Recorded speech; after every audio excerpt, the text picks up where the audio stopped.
Golden State Media Concepts Fantasy Football Podcast is your one-stop shop for fantasy football news and advice. Can't decide on who to draft on the first round? Going gaga on how to line up your team. Got you covered. Traditional leagues, Dynasty League, PPR League, IDP League, even Daily Fantasy Football League. Join us as we break down all the questions of fantasy football. It's the Golden State Media Concepts Fantasy Football Podcast.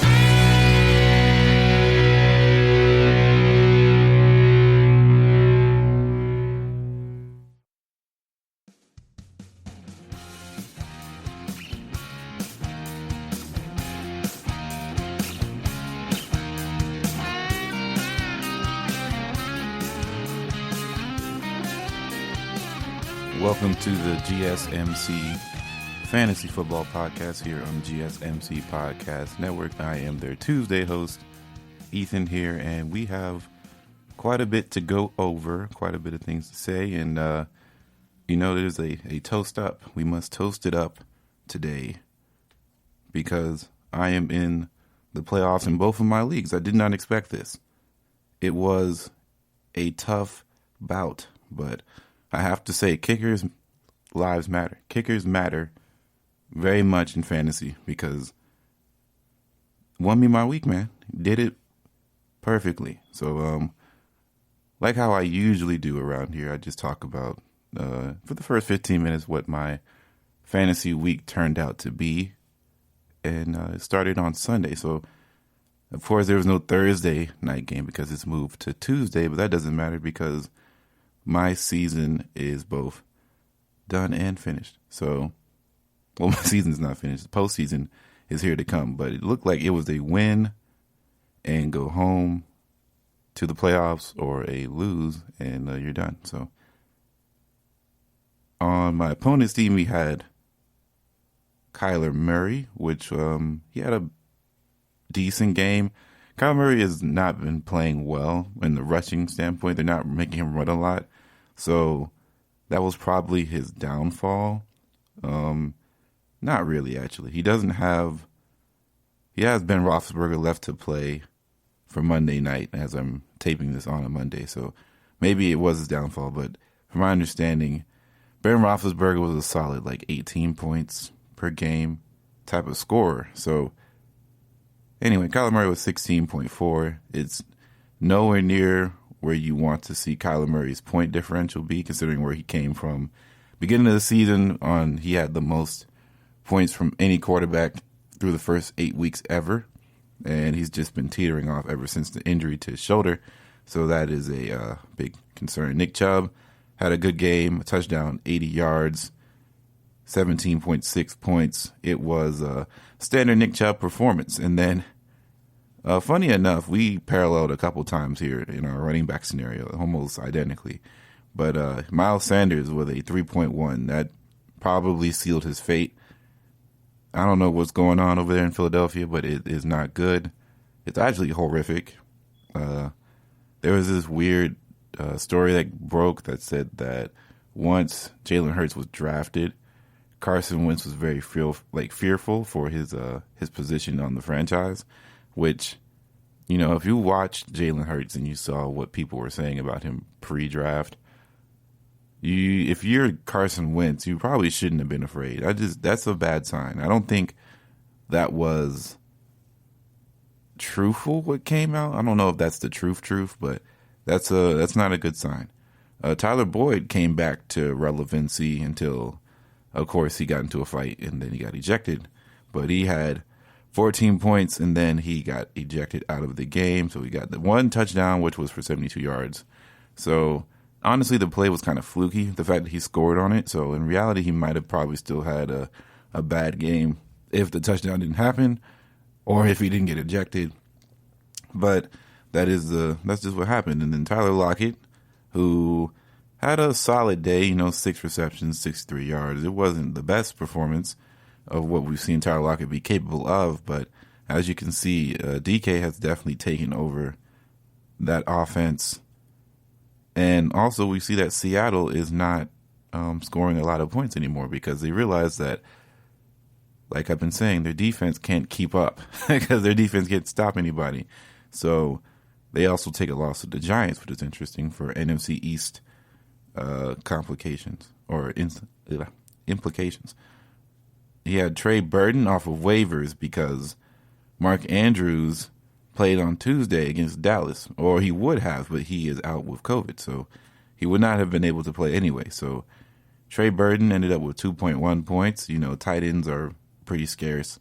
If you don't have Travis Kelce, you are kind of, you know, just SOL on that part. So that's all that is. He had A.J. Brown at his flex, who had 4 receptions for 87 yards. And the sad thing is he also has Corey Davis, who was on his bench. And Corey Davis went off for 35 points, 11 receptions, 181 yards, and a touchdown. It was, in fact, one of those days where one start kind of just ruined your life.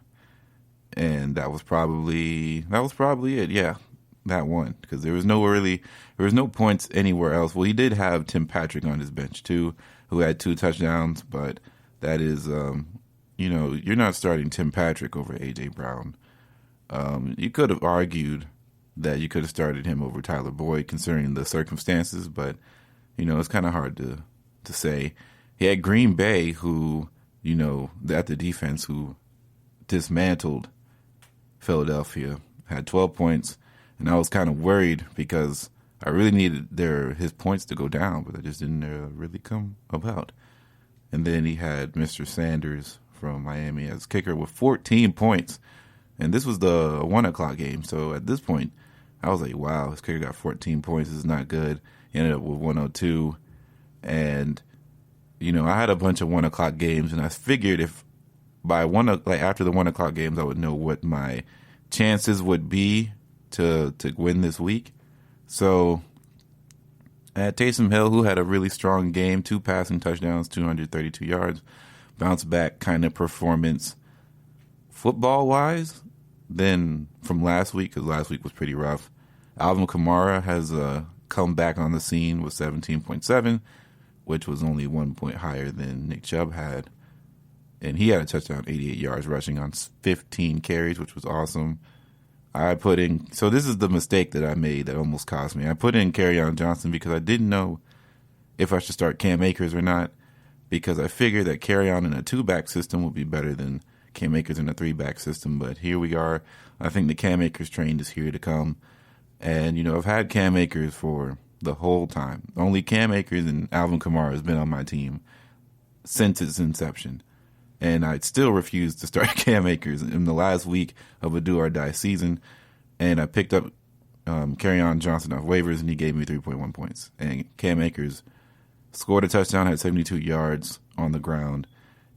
You know, sometimes you just have to live with your decisions. And would I have done the same thing last week? Probably so. So I just, you know, that's just kind of one of those things. Maybe it's time. Maybe it's finally time to just trust Cam Akers. But I had Michael Thomas with 19.5, 9 receptions, 105 yards. So that's 2 out of the last 3 games where Michael Thomas has had at least 9 receptions, I think, and had over 100 yards. So this is a good sign. Michael Thomas is Taysom-proof, so that's fine. Michael Pittman had 9.6 points. He had 5 receptions for 56 yards with a win against Houston, so that was interesting. I was kind of hurting about that start a little bit. I was nervous, but it was fine. Austin Hooper brought in 2 receptions for 24 yards. You know, tight ends, they stink all across the board. They're just not good. I had Denzel Mims, who had 2 receptions for 40 yards in that barn burner of a Jets game that they decided to sell the bag at the end of the game in order to continue to tank for Trevor Lawrence. So I was hoping that Denzel Mims would have a really nice game, but it just didn't come to fruition. But I still have faith in him. He might be somebody to look forward to for the remainder of the season. I had the New York New York Giants defense, who did a number on Seattle. Man, I was really worried. I was looking on the waivers to see maybe this would be the time to, go and find another defense. But I just stuck around because it really wasn't any that I felt super confident in to to at least get me 4 points, because that's what they're projected as. Everybody else was projected 4 points too. So I said, you know what, I might as well keep the Giants. Seahawks have been kind of weird. They're not beating people up like they were in the beginning of the season. And, it worked out for me. And then I had Harrison Buckner, who had 17 points at the kicker spot. So, a 14.88 to 102.44 win, which I believe will seal me in at some spot in the playoffs, as a few people are not going to get there. So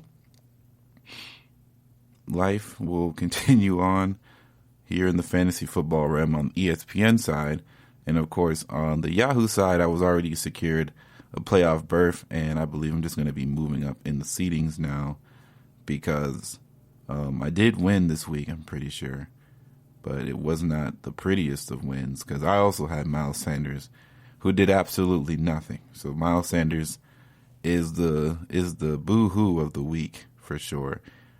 Russell Wilson continues to kind of not do a lot for me. He was projected with 25 points a game for the past for the whole season basically, and he's had only 16, 17, 18, 20 points here or there. It's just been a downtrot that I'm been made very much aware of. I started Jarvis Landry with 12.44 non-PPR points, so that's great. Miles Sanders, of course, did what he did.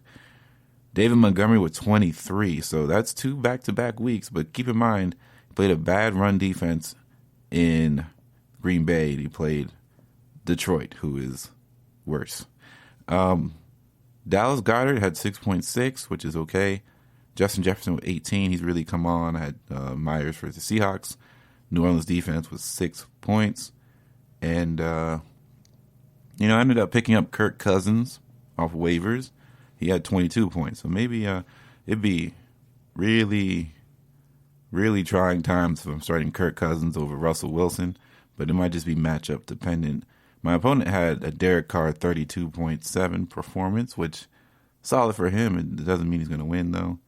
Unless, of course, Eric Ebron becomes the savior. And he doesn't have a defense in, so even then, that would be interesting. He is technically... he could put in his defense, so because it's Monday night game. Because there's 2 Monday night games here to come. But he had Young Wei Koo with 12 points, who, he had Derrick Henry, who had a bad performance too. And he started Christian Kirk, who had a bad performance. So all things considered, I didn't need this win, but it moves me up somewhere probably in the top 3. So life is good on this department. 3 weeks ago, probably would not have felt any secure in my fantasy endeavors, because I just kept losing in certain weeks and my players were underperforming. I feel like I've hit a small little stride here and we're back in the groove of things. Now it's all about matchups, because if I do a quick look at my ESPN matchup scenarios here, I'm pretty sure I'm going to be from anywhere in between seed 8 and probably seed 7.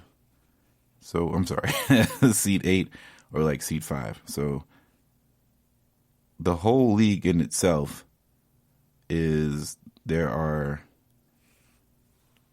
1, 2, 3, 4, 5, 6 and 6 teams. There's 1, 2, 5 and 7 teams, who one of them just won, who is now 6 and 7, and some people have lost as 6 and 6. So there's going to be some 6 and 7 teams probably at the 7 and 8 spot potentially, because there's a 9 and 4, there is a 10, or there's 2 9 and 4 teams who got the tiebreaker. I believe there is an 8 and 5 team as well, and there's going to be some 6 and 7s in there sprinkled in. So for all intents and purposes here, we are looking at a solid playoff bracket. It's going to be pretty intense, because there's 1, 2, 3, 4, 6 and 7 or 6 and 6 teams, and I'm pretty sure most of them lost. So let's go ahead and check this out. So as far as final projections and stuff, I'm looking pretty solid. I was looked at as draft day number 10. So I was 10th team out of 14 considered in my draft day projections, and now I'm currently seen as 6th going into the last week. That's pretty solid, I thought things were going south, but I made it through. But we're going to take our first initial break, and we are going to come back and talk all things what happened week 13. GSMC. Are you looking for the very best NFL and college football podcast? Then check out the GSMC Football Podcast. Get the latest football news both on and off the field. From the NFL Draft to trades to the rumor mill to the NFL Combines, they got you covered. That's GSMCpodcast.com/football-podcast. Get updates on college rivalries, game day insights, and much, much more. It's football talk the way you want it. This show eats, sleeps, and breathes football. Don't forget to like them on Facebook and follow them on Twitter. Visit GSMCpodcast.com for more info.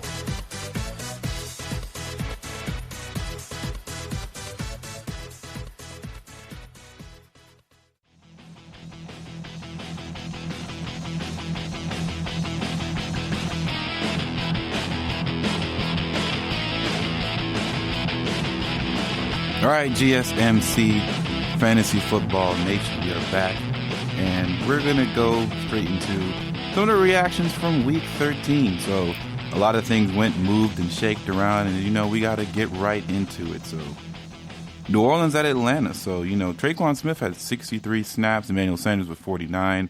Michael Thomas played 47 snaps. Juwan Johnson with 20 snaps. Tommy Lee Lewis with 4 snaps. Josh Hill with 42, Jared Cook with 28, Adam Trotman with 27. That's an interesting thing to keep in mind here. Alvin Kamara with 48 snaps, and Latavius Murray for 32 snaps, which was pretty big as well. Julio and Calvin Ridley had 63 snaps each. Russell Gage with 52, which he was out there quite a bit, and that was the biggest snap differential for wide receivers. Hayden Hurst had 42 snaps. Ito Smith had 24, Todd Gurley had 22 snaps, and Brian Hill had 11. So they're kind of building up a little bit of a committee there, as we can see. So big-time winner was Alvin Kamara. So Kamara eased some of the recent concerns with his workload with Taysom Hill as the starting quarterback with 88 rushing yards on 15 carries and a touchdown. He handled 3 times the carries of the backup Latavius Murray and looked more effective. Kamara's receiving numbers were still down. He caught 2 of the 3 passes for 9 yards, while Hill greatly favored his wide receivers in the passing game. Kamara remains a must-start regardless of the passing role, while Murray should not be started probably in most cases. Loser is Hayden Hurst. So Hurst, his target share took a big hit in a rare game where all of the Falcons' top receiving options were healthy. He caught 1 pass on 4 targets for 9 yards. The top 3 wide receivers combined for 28 targets. And to be fair to Hurst, he spent this week on the injury report with an ankle issue, which potentially impacted his performance. So someone is bound to have a bad game anytime all 4 receiving options are healthy. So Hurst should bounce back from this, hopefully. And returning from injury was Todd Gurley. Gurley missed last week with a knee injury, but he returned to the lineup. And Gurley typically leads the way on early downs, while Brian Hill takes up the 3rd down snaps, but this time it was Ito Smith who took the early downs after a strong game a week ago, while Gurley handled the 3rd downs. Smith looked like the best of the group with 36 yards on 8 carries, and none of the backs were a factor in the passing game. Smith was the only back of the 3 under contract in 2021, so we could see his role continue to expand over the last month of the season. For Detroit at Chicago, the big winner was David Montgomery. So Montgomery's play has improved as the season has progressed. He ran 17 times for 72 yards and 2 touchdowns. And backup Cordarrelle Patterson was involved in the run game as well with 59 yards on 10 carries and an additional touchdown. Montgomery caught all 4 passes for 39 yards to add to his fantasy value. The Bears' schedule looks great from a fantasy perspective, which has certainly helped Montgomery's value in recent weeks, and his remaining schedule looks to be as good, so Montgomery could remain a running back one over the rest of the season. And injury replacement was Quintez Cephas for Detroit Lions. The Lions wide receiver rotation is constantly evolving, so Kenny Golladay remains out with a hip injury. Marvin Hall played the second most wide receiver snaps on Detroit a week ago, but he was released earlier the week. So Damian Amendola returned in the lineup after missing the last 2 weeks. This led to a 4-person rotation behind Marvin Jones and Cephas, who's looking more impressive of the group. He caught a 49-yard touchdown pass near the end of the first half, along with a 14-yard pass. Cephas is the only wide receiver under contract among the top 5 in the depth chart, so he should see an extended role as the Lions' playoff chances disappear. And the injury was J.P. Holtz for Chicago Bears. So Holtz left the game after one snap with a shoulder injury and didn't return. And he's a tight end fullback hybrid all season with more snaps at the fullback, primarily coinciding with the increase of Colt Mccoy's playing time.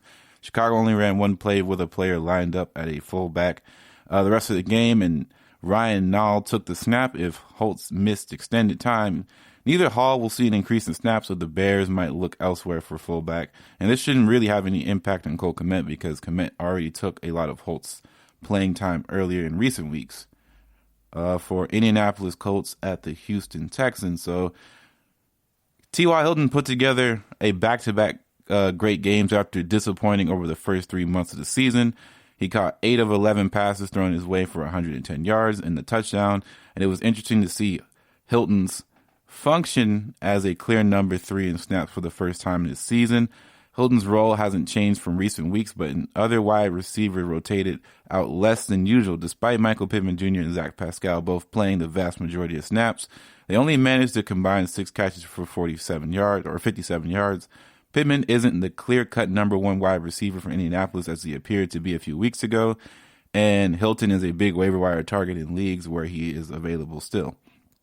And suspension replacement Kiki QT, so the wide receiver depth chart has changed significantly with Will Fuller's suspension, Randall Cobb remaining out with injury, and the release of Kenny Stills. Chad Hansen took over the outside receiver opposite of Brandon Cooks while QT played in the slot, and QT led the Texans receivers with 8 catches on 9 targets for 141 yards, while Hansen also put together a 100-yard performance thanks to his 5 catches on 7 targets. Cobb is out for at least 1 more week, and there is no reason to rush him back, so both should see significant playing time for the rest of the season. Both wide receivers should be waiver wire targets, although it's worth noting that their next opponent is Chicago, is great at shutting down wide receivers. Returning from injury was David Johnson. So David Johnson returned after missing a month, but he didn't come back to the role that he had pre-injury. He was primarily the back on early downs, with Duke Johnson also seeing significant time. Duke took advantage or took the majority of third down snaps. David typically saw the vast majority of snaps in all situations. And we also witnessed 7 players where both players were on the field at the same time. And David ran for 10 times, 44 yards and a touchdown, but didn't have a catch. Duke only ran twice, but he did catch all 6 passes thrown his way for 24 yards. And as long as they are splitting playing time, neither can be trusted. And Pharaoh Brown for the Houston Texans tight end. Brown left the game late in the first quarter with a concussion. He's been a run-blocking tight end for Houston all season, playing significantly in 2 tight end sets. Jordan Atkins took his place in those formations, resulting in most playing time for Atkins since week 2.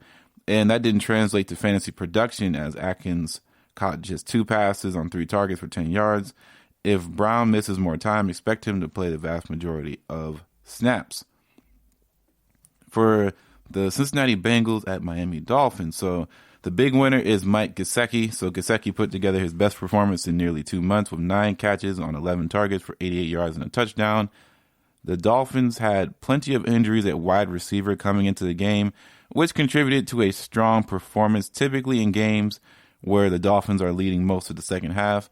Gaseki doesn't get as much playing time due to run formations. In this game, Gaseki did well despite the game script, and with Tua Tagovailoa at quarterback and the injuries at wide receiver, Gaseki should remain a very high target share for the rest of the season. And returning from injury was Myles Gaskin. So Gaskin returned from a stint on injury reserve, and the Dolphins didn't have the luxury of easing Gaskin back into action with Matt Breida, Salvon Ahmed, and DeAndre Washington all missing the game with various reasons, and the Dolphins weren't getting anything done in the run game early, but Gaskin came more productive as the game went along. He ran for 90 yards on 21 carries. Gaskin was the Dolphins' second most effective receiver with 51 yards on 2 catches, and even when Miami backs return in the active roster, it wouldn't be surprising if Gaskin remained an every down back. Brandon Allen left the game in the fourth quarter due to a chest injury and didn't return. And in the first quarter, he gained 72 yards thanks to Tyler Boyd work after a catch. And no Bengals player had more receiving yards in the game than Boyd. He had on the one play. If Ryan Finley is the starter for Cincinnati going forward, it will be even worse for the Bengals receivers over the last few games. Boyd only caught 1 pass while A.J. Green didn't catch one for the third time in 4 weeks despite playing over 75% of the snaps in each of those 4 games. Injury replacement would be Lynn Bowden Jr. So Malcolm Perry has been the slot receiver for Miami in recent weeks, but he didn't play due to an injury. Bowden took over the Dolphins slot receiver position, and the rookie caught all 4 passes thrown his way for 41 yards. Coming into the game, he had only registered -1 receiving yards for his young career. Bowden had a chance to work his way further into the Dolphins wide receiver rotation for 2021. The big talk about game here is Las Vegas Raiders at the New York Jets. So Darren Waller has been the second best fantasy tight end this season, and it hasn't been that close. The gap between him and number 3 grew significantly, after his career game. He caught 13 of 17 passes for 200 yards and 2 touchdowns. Waller is the 6th tight end in NFL history to gain 200 receiving yards in a game. No tight end has ever had 13 or more catches, 200 or more yards, and 2 or more touchdowns in a game prior to this week. And several fantasy managers will have Waller to thank for their playoff berth at the end of this week. Devontae Booker replaced Josh Jacobs as he missed the game. I believe it was an ankle injury where he missed the game. But he's believed to be an every down back in this matchup. Instead, Booker played just over half of the early down snaps and rarely on third downs. He still received the vast majority of carries for Las Vegas, leading to 50 yards and 16 carries. He caught 1 for 1 yard. If Jacobs misses another game, it'll be hard to trust Booker in fantasy lineups in his rotation because of the strong Colts runs defense. Frank Gore. So an injury for him. Gore left the field after 2 snaps to be evaluated for concussion and didn't return. And this left the Jets with a duo of Ty Johnson and Josh Adams. The Jets used the 2 interchangeably, and Johnson playing a little more than Adams in each facet, but both looked impressive, with Johnson gaining 104 yards and 2 NT2 carries and a touchdown, while Adams gained 74 on 8 attempts. Johnson caught both passes thrown his way for 13 yards, while Adams wasn't targeted, and if Gore misses another week, Johnson would be a strong waiver wire addition. LaMichael Pirine will be on injury reserve for at least 1 more week, and the Jets have a favorable matchup against the Seattle Seahawks run defense. Moving on is Jacksonville at Minnesota. So big winner is Justin Jefferson. So the Vikings had the best wide receiver duo in the NFL, both by Pro Football Focus grade as well as fantasy production. Every week, both wide receivers can be trusted to put up big numbers, while other great duos typically have one receiver putting up big numbers per game. Jefferson caught 9 of 12 passes for 121 yards and a touchdown, while Adam Thielen caught 8 of 11 for 75 and a touchdown. It's the 3rd straight game where both wide receivers caught a touchdown. Their next opponent is Tampa Bay, which has given up plenty of fantasy points to wide receivers recently, and the pair has a chance to continue their streak next week. Waiver wire target would be Colin Johnson for the Jacksonville Jaguars. Johnson put up the best numbers for a Jaguars receiver a week ago, but it took multiple injuries before the game and 1 injury during the game for Johnson to see significant playing time. Most of the wide receivers were healthy today, but Johnson remained part of the rotation. He appeared to clearly pass Chris Conley in the depth chart Johnson again led the Jaguars in receiving yards with 66 by catching 4 of his 6 passes thrown his way. Johnson is a waiver wire target if you need a wide receiver next week, as Jacksonville gets the Tennessee Titans, and we saw what happened to them. And loser is DJ Shark. So Shark had the opportunity to be the top wide receiver for the Jaguars this week, but failed to produce. He led the team in both snaps and targets, but only caught 2 passes for 41 yards. Shark has failed to gain 60 yards or a touchdown in 6 of the last 7 games, and he missed the previous week with a rib injury, so it's possible that contributed to his lack of production. The Cleveland Browns at Tennessee Titans. So big winner is Corey Davis. So the Browns didn't have their lead cornerback, Denzel Ward, for this matchup, and Davis took advantage. So Davis caught 11 of 12 passes thrown his way for 182 yards and a touchdown, and this gave Davis a career high in receiving yards, and while also serving as his first game with double-digit catches. Davis has the opportunity to not only help some fantasy managers make the playoffs, but also help some managers with some games. Tennessee has the Jacksonville Jaguars and the Lions in the next 2 games on the schedule, and Davis is an unrestricted free agent after the season, so his price went up after today. Injury replacement for Anthony Firkser. Jonnu Smith missed the game with a knee injury, and the Titans used a trio of tight ends as usual, with Firkser taking the majority of the passing routes. Firkser is typically the Titans tight end in 3rd and long situations. His role expanded to playing 30 out of 38 snaps in 11 personnel, but never in the 2 tight end set. So he caught 5 of 7 passes for 51 yards. If Smith misses more games, Firkser will remain borderline tight end 1. His 76.5 Pro Football Focus receiving grade coming into this week is 11th best among 42 qualifying tight ends, and he could be one of the Titans' top receiving tight end in 2021. So injury replacement would be for Donovan Peoples-Jones. So the number 3 wide receiver, Daryl Hodge, missed the game with a hamstring injury, paving the way for 6th-round rookie Peoples-Jones to see significant playing time for the 3rd time in his career. He played a big role in the early stages of the blowout, catching a 75-yard touchdown pass. And this was promising, but Hodges' injury mostly allowed a higher target share for both Rashard Higgins and Jarvis Landry. Both starting receivers also scored a touchdown. Peoples-Jones is unlikely to be a waiver wire target for 2020, but he could work his way into the rotation for the Browns in 2021. So if you're playing Dynasty, he might be somebody you want to keep up with. We're going to take another break, and we're going to keep going on through this whole process. GSMC will be right back.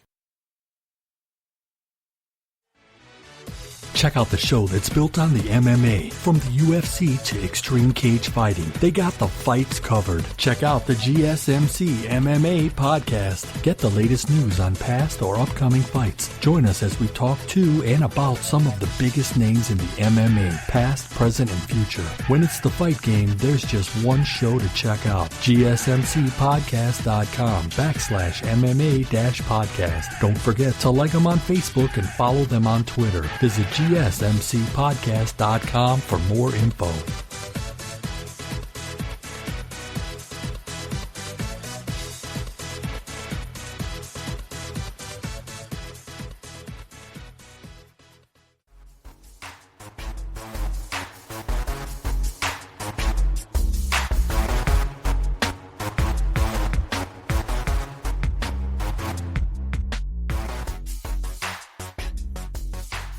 All right, so we're back, GSMC Fantasy Football Podcast, and let's continue on this track of what happened in Week 13, man. The big news is the replacements, the injuries, the winners and the losers. So New York Giants versus Seattle, who New York's big winner because they are on top of the NFC East as of right now. Big winner is Alfred Morris for the New York Giants. So the Giants won this game thanks to their run game. Wayne Gallman, did all the dirty work with 135 rushing yards on 16 carries, but Morris siphoned a lot of the fantasy value by scoring both the Giants' touchdowns. New York ran 4 plays within the 10 yards of scoring. Morris was on the field 3 of them and scored 2. Morris is a touchdown vulture this week, but I wouldn't expect that to continue. Gallman handled all 10 snaps within the 10-yard line of scoring over the previous 2 weeks, so he should be rewarded with touchdowns going forward like he had been for weeks. Injury replacement is Colt McCoy. So Colt McCoy replaced Daniel Jones for this week And he didn't contribute much to the pass game, with the Giants gaining nearly double the yards rushing as they did passing. He found a favorite target in Evan Ingram, but the tight end caught only 4 of the 8 passes thrown his way for 32 yards. Darius Slayton was the lone wide receiver to play in over half the snaps, but he saw just 1 target, which he caught for 14 yards. Player to cut would be Carlos Hyde. Chris Carson returned to action last week and ended up easing into action by splitting early snaps with Hyde. And while Hyde also played on third downs, Carson earned more playing time this week with 2/3 of the early down work. Hyde maintained the third down role, but only played in half of the third down snaps. And this led to a total of 2 carries for 1 yard for Hyde, who also caught 3 passes for 10 yards. Part of Hyde's problem is DJ Dallas also worked his way into the running back rotation, and the schedule isn't very favorable for any of the Seattle running backs. The combination of lack of playing time and schedule makes Hyde pretty much droppable. The Los Angeles Rams at the Arizona Cardinals. So, big winner is Dan Arnold for the Arizona Cardinals. Arnold takes the winner's spot by scoring the first touchdown of the game, as well as the lost. So, those were the only catches he had in the game, but he put up plenty of fantasy points on those 2 plays. The Cardinals, and by lost I mean the last, sorry. The Cardinals tight ends haven't had much of a factor this season, but this week could be particularly bad for them, as the Cardinals ran 42 plays out of 10 in personnel, and Arizona typically uses 10 personnel each week, but this week they used it more than any time this season. This means that Andy Isabella might continue to see extended playing time, even when Larry Fitzgerald is active off the COVID-19 list. And it also means it's unlikely that Arnold will repeat the performance he had anytime soon. Daryl Henderson and Cam Akers split playing time on the first 2 drives before Henderson left with a knee injury. Henderson returned in the second half, but played in a limited role while Akers led the way. In his limited playing time, Henderson looked great as a runner with 49 yards and 3 carries and a touchdown. He added 2 catches for 25 yards. Akers gained 72 on 21 carries and also scored. Akers will probably be a little ahead in the Devil Henderson next week, but the gap between them isn't nearly as big as the snaps and opportunities of this game indicate. And for a dynasty watch is Van Jefferson. So the Rams use wide receiver rotation early in the season between Jefferson and Josh Reynolds. LA quickly abandoned that, with Reynolds taking the job while Jefferson was limited to a few snaps per game. The rookie continued to make a good play per game and slowly earn more playing time. The Rams went to a full rotation between the 2 players this week. Jefferson caught 4 of 5 passes thrown his way for 27 yards, while Reynolds saw 1 target. It's unlikely that Jefferson will become a waiver wire target this year while he's part of the rotation, but he should be an every down player for the Los Angeles Rams in 2021. Then we have Philadelphia at Green Bay. So the big winner is Davante Adams. Davante has been incredible all season, and today was no different, as he caught 10 of 12 targets for 121 and 2 touchdowns. He compiled 5 100-yard games this season, and he's caught at least 1 touchdown in 7 straight games. So it's worth noting that teammate Aaron Jones also put up his best game in over 2 months with 130 rushing yards on 15 carries and a touchdown. The biggest loser, of course, is Miles Sanders, who we talked about earlier. They brought back Jordan Howard, who worked his way right back into the running back rotation. Sanders ran 10 times while the rest of the Eagles handled a total of 15 carries. Sanders gained 31 yards on those carries and never more than 8 yards on a play. He is one of the 5 Eagles players on the target, but no catch. And Philadelphia never made it close enough in the red zone to see who would be the goal line back in those situations. If Jalen Hurts remains the starting quarterback, there's a chance that both Hurts and Howard could take away some of Sanders' touchdown opportunities going forward. And Zach Ertz returning from injury, so he missed the last month and a half with a high ankle sprain, but returned to the Eagles lineup today. And he had been number 1 tight end for Philadelphia, but today he was playing behind Dallas Goddard. Goddard played 34 of 44 snaps in 11 personnel, with a lot of Ertz snaps coming from 2 and 3 tight end sets. His return pushed Richard Rodgers down to 3rd on the depth chart. Despite a good play recently, Goddard led the Eagles in receiving with 5 catches and 66 yards. Ertz is 3rd on the team with targets with 4, and it's unclear at the moment if the Eagles were easing Ertz into action or if Goddard is the clear number 1 tight end for Philadelphia going forward. And an injury for Green Bay is Jess Sternberger. So Sternberger left the game after 3 snaps with a concussion, and he didn't return. His injury mostly resulted in the Packers not using any 13 personnel in Mercedes Lewis. Seeing more snaps out of the 12 personnel, Robert Tonyan didn't see his snaps impacted due to this injury, but he did put up a respectable 39 yards and 4 catches and a touchdown. If Stern is missing more time, it wouldn't have significant fantasy impact most time. New England at the LA Chargers. So big winner is Gunnar Olszewski. The Patriots won this game in large part due to their defense and special teams. Olszewski had a 70-yard punt return to start the second quarter to give the Patriots a 14-0 lead. And in the fourth quarter, when the game was out of reach, Olszewski gained playing time as a wide receiver. He caught a 38-yard touchdown pass from Jarrett Stidham, and that catch was enough for Olszewski to lead the Patriots in receiving yards just because New England was running the ball most of the game. Stidham nearly had as many passing yards and 2 passes as Cam Newton had in 3.5 quarters of football. Big loser is James White, so the Patriots lean heavily on the ground game, but not from James White. So the Patriots seemed to have a 2-back committee last week, with Sony Michel being distant third back.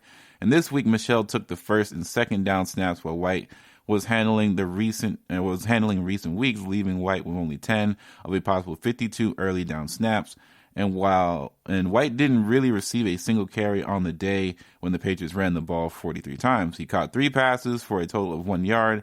Newton and the typical touchdown vulture scoring both Patriots rushing touchdowns, while White can go back on the waiver wire with Michel taking most of the touches White could have had. And Kalen Ballage returning from injury. So the Chargers went through a lot of running backs trying to find a replacement for Austin Eckler, and they finally settled on Ballage. Then Austin Eckler returned to action. Ballage missed last week, and today was the first time we saw both of them together. They split carries, with Eckler gaining 36 on 8 carries and Ballage gaining 34 on 7. And the pass game was where Eckler differentiated himself. Of course, he caught 4 passes for 32 yards. Ballage gained 5 yards on 3 catches. The game script means that the Chargers couldn't run a lot, but both backs should be more valuable in future weeks in non-blowout situations.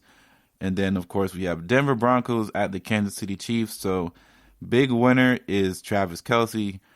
Kansas City didn't put up as many points as usual, but Kelce did his usual big numbers. So he caught 8 of 13 passes thrown his way for 136 and a touchdown. And there have been 1,500-yard performances by tight ends this season, and Kelce has 5 of them. As long as Kelce keeps up this pace over the last month of the season, this will go down as one of the best tight end seasons ever.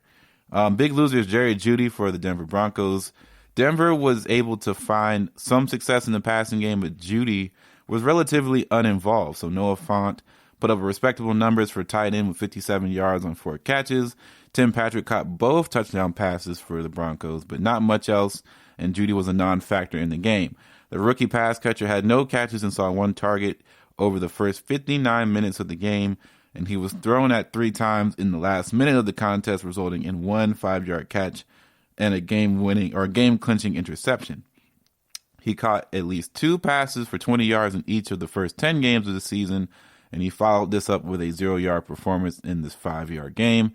And he can be dropped at this point, since it wouldn't be hard to trust him, or it would be hard to trust him next week. And then the Broncos have a rough schedule for wide receivers in weeks 15 and 16. And injury, Clyde Edwards-Helaire. So Helaire had been battling the flu, and he was active for the game, but he didn't receive any playing time. Le'Veon Bell and Darrell Williams split the carries, or in the playing time that Clyde Edwards usually would get. Bell gained 40 yards on 11 carries, while Williams gained 38 on 6. And neither player was much of a factor in the passing game, and it was surprising how much playing time Williams was giving Bell's history as every down back for other teams. And it will also be surprising that Williams was much more efficient with his carries, and this shouldn't have any impact on Clyde Edwards-Helaire's value remaining for the rest of the season too. So there you have it, man. And just to keep things open and honest here, we got to talk about what games are currently happening right now, as things are kind of moving and shaking. As right now it's the fourth quarter, 13 minutes left. Steelers are up 17-10, and it's 2nd and 10 on the Pittsburgh 10. So things are moving, shaking. If we look at the box score, of course, we have James Washington leading the pack. He has 2 receptions for 80 yards and a touchdown. But Deontay Johnson, of course, has 7 receptions for 69 yards and a touchdown. So he is taking a lot of the workload of catches. He has Eric Ebron has 6 receptions for 46. Chase Claypool has 2 for 38. You're seeing the things move on. Juju only has 3 receptions for 3 yards, interestingly enough, after he had a pretty good game. And for receiving, Logan Thomas with 8 receptions for 83 yards. Cam Sims with 3 receptions for 65. J.D. McKissick with 5 receptions for 27 yards. Terry McLaurin only has 2 catches for 14. So you can see that the defense is starting to get a little bit stifling here. And Pittsburgh has created there's been a couple fumbles that's been had for Pittsburgh's favor. J.D. McKissick also fumbled as well. And that is what it's looking like. It's kind of a defensive showcase. And it looks like, at least for lack of a better term, that Washington is figuring some things out. And they also have the ball back now. So maybe they can make a game out of all of this. And then, of course, we still have Buffalo and San Francisco to play later on tonight as I'm taping this. And then Tuesday, when this podcast were to come out, we still have the Ravens game left to go about. And that's where we're going to be moving on to soon, because I really don't know where that is going to go. What are we going to do with the Ravens game? If you're starting Ravens players, right, like Lamar and such, who knows what is to come, right? Because I do not know what is to come at all. This game perplexes me on all different levels. If we look at it, right, the Ravens are a -8.5 favorite, probably due to their defense, but yeah, it's actually quite insane. You want to know what else is quite insane that I'm just looking at before we go to break? Dak Prescott is only 100 yards behind Lamar Jackson in passing yards this season, and we have not seen Dax since week 5. That is actually insane to me. That is insane to me. That is incredible. But shout out to Dak. You know, he will be missed. He was on our fantasy team too. Pain is just temporary. Victory hopefully will be forever. But we're going to move on soon as this time is waning, and we're going to talk about the Dallas game and the Ravens, what they do, and just wrap up the podcast, man, and see what everybody's feeling. And we're going to talk about fantasy, as we had a little bit of a disgruggle here in the fantasy football group chat that I had, and I want to talk about that too. GSMC will be right back. Check out the show built around the women of MMA. From the UFC to the extreme cage fighting, we got the fights covered. Listen. It's the Golden State Media Concepts Women's MMA Podcast. The latest news of upcoming fights, discussions of previous matches. Join us as we talk to and about the biggest names in women's mixed martial arts, past, present, and future. When it's the women's fight game, you know where to listen to. The Golden State Media Concepts Women's MMA Podcast.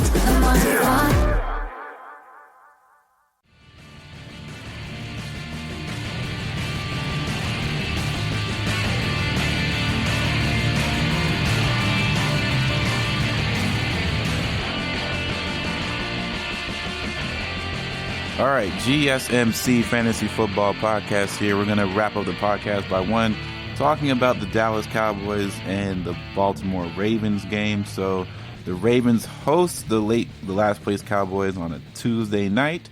As far as the spread, it is Cowboys are a +8 underdog, 8.5 underdog. Ravens are a -8.5 favorite. And they are, interestingly enough, Cowboys are 9-0 against, or 2-8 or 2-9 against the spread. Ravens are 5-6 against the spread. The money line, is a +320 favorite. I'm sorry, I always see plus. I want to say favorite. Underdog for the Cowboys, -400 money line for the underdog or for the favorite. See, I always do it all the time. The over-under is 45 points, so I don't know how much you're going to give the Ravens, but let's keep in mind, right? So the Ravens don't throw the ball very much at all. That is just a fact. They don't really do that too often. It's not in their DNA. It's not who they want to be. The Ravens are 6-5, with presumably the Pittsburgh Steelers still winning. The Cleveland Browns are 9-3. Things are not looking well for their playoff seeding hopes as other things are going on across the board. Points per game, Cowboys are 22.8 points per game. The Ravens are 25.6. And the Cowboys allow 32.5 points per game, basically. The Ravens only 19.5. But the Cowboys lead in total offense. But keep in mind, the Ravens defense is really, really talented. So even with injuries and COVID and all that stuff going along.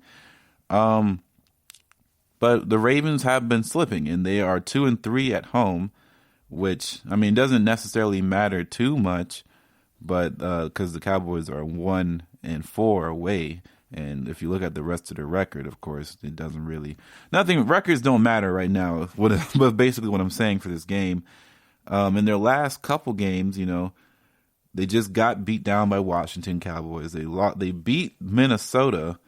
They put up a game against Pittsburgh where they tried. They lost badly to Philadelphia, and they lost badly to Washington again.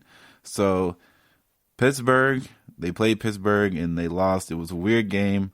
RG3 was starting, and it was basically pretty bad. They went to overtime with Tennessee, which if you're looking at this now, considering how Tennessee played this last week, it's not a good look.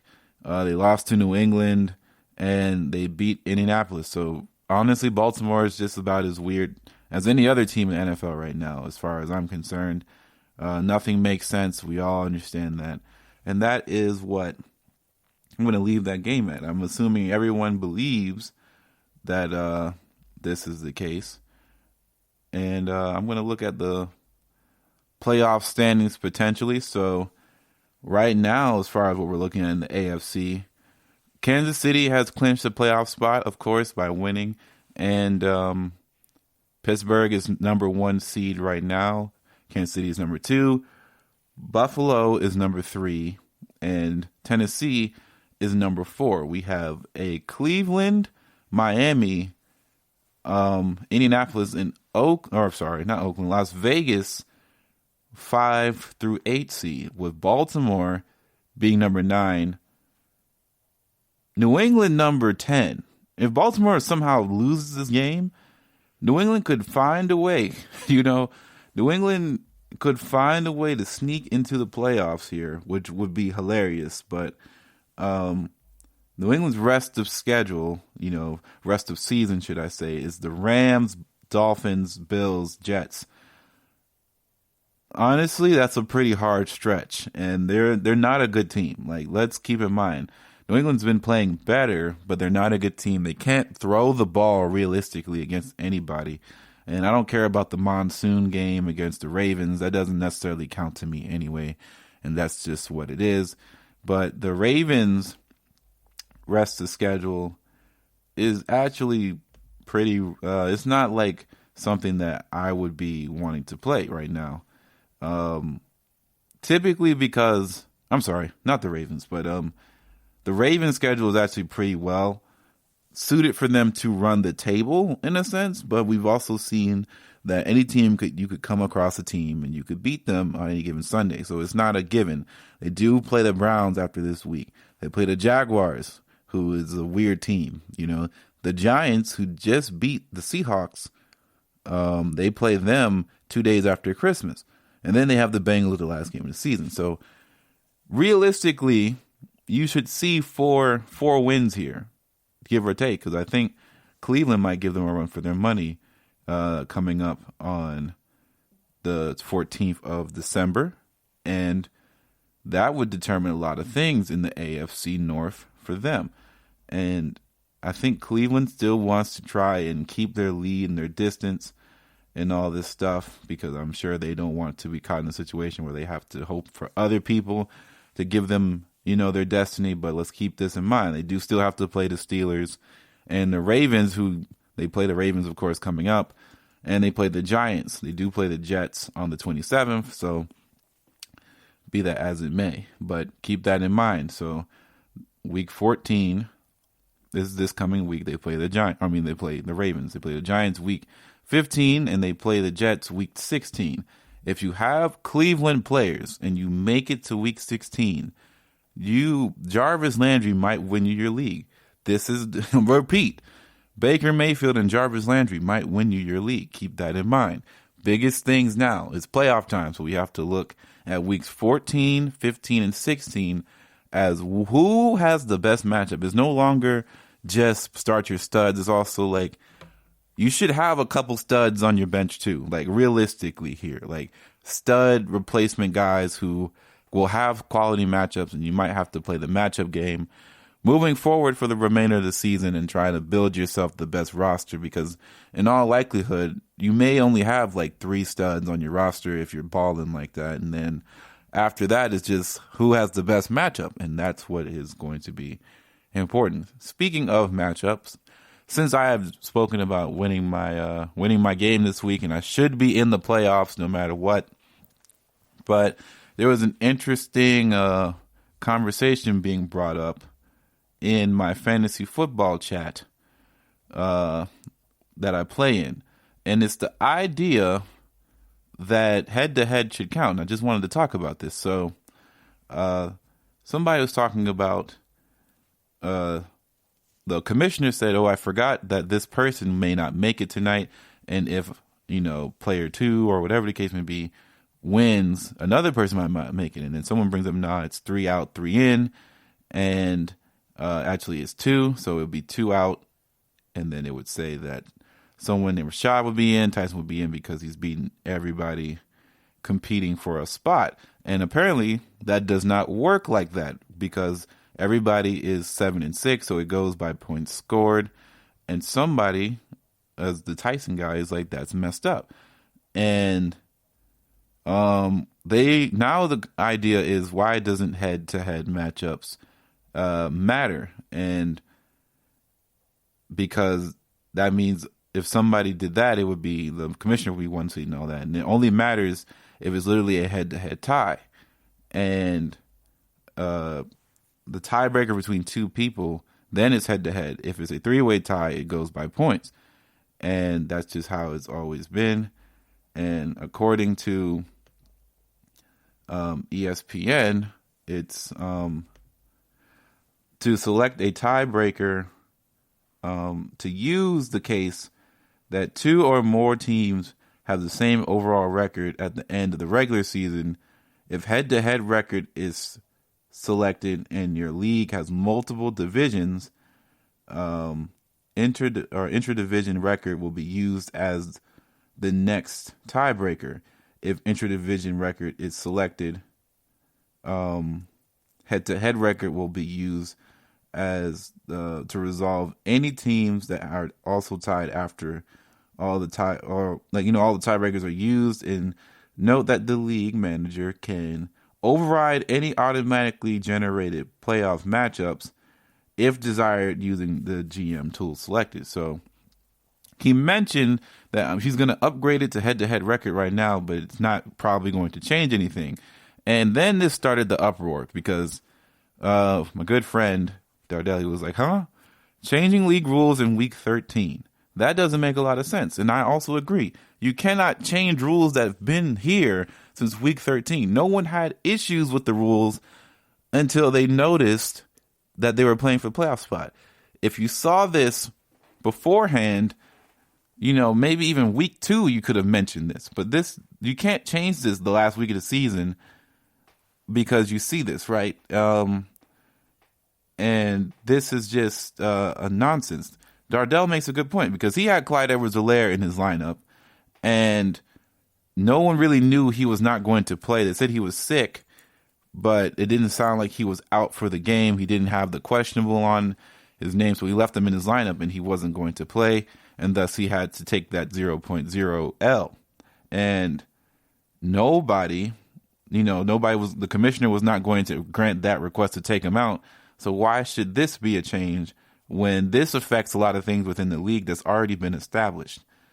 And the commissioner says that's not something he can do and he wouldn't do regardless, which is false, by the way. But and it said in the report that he was sick. So Dardell is over here spewing really big facts here, to be honest, because it says it doesn't even matter anymore.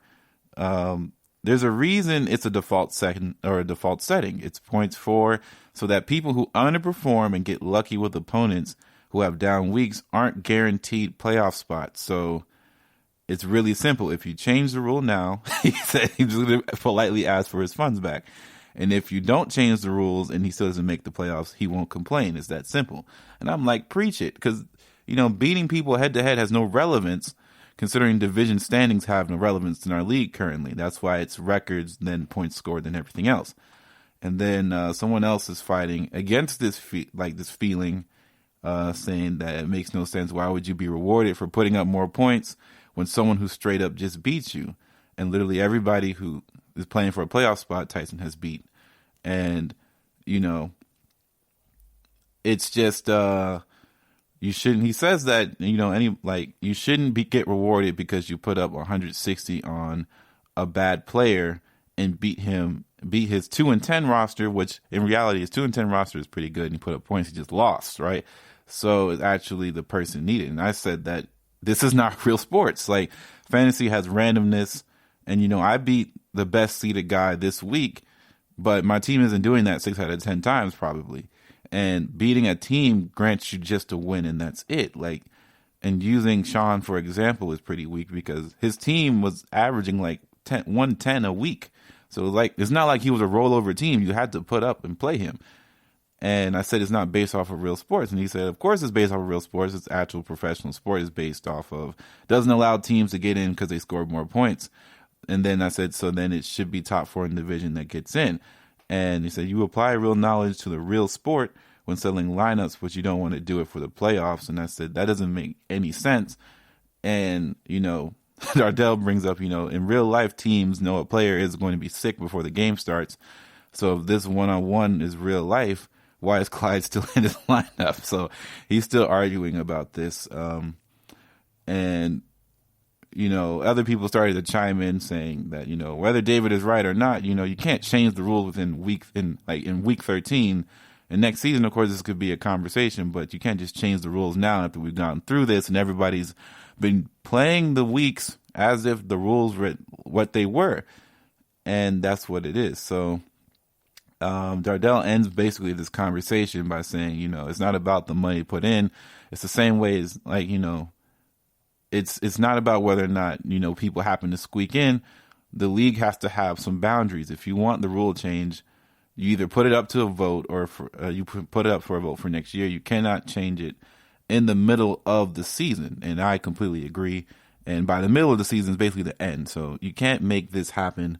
I'm glad that it's not going to happen and it all makes sense. But, for the GSMC Fantasy Football Podcast, that's going to be it. I just wanted to give you all this little share. Like, even me still to this day deal with league nonsense. Thank you all for listening. Don't forget to like, subscribe, share the podcast wherever you're listening. And don't forget to follow us on social media, Facebook and Twitter, GSMC Fantasy Football. I'm going to be back, of course, Friday to talk about what's to come for Week 14 and all the matchups and all that going on. Good stuff. And for GSMC, I'm Ethan, and I'll see you all next week. Peace out. You've been listening to the Golden State Media Concepts Fantasy Football Podcast, part of the Golden State Media Concepts Podcast Network.